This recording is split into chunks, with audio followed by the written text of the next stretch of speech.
ಏನು ಚಿನ್ನಿ ಅದು? ಏನದು? ಹಾಂ, ಏನು ಅದು? ಏನು ನೋಡ್ತಿದ್ದೀರಾ? ಹಾಂ, ಏನದು?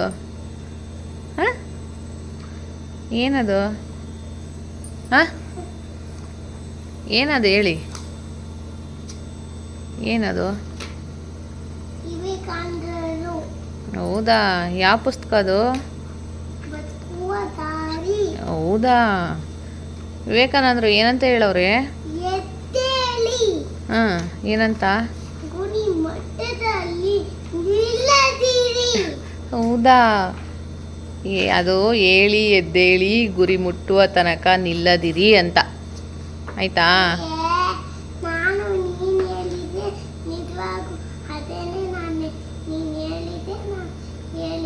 ಹೌದಾ.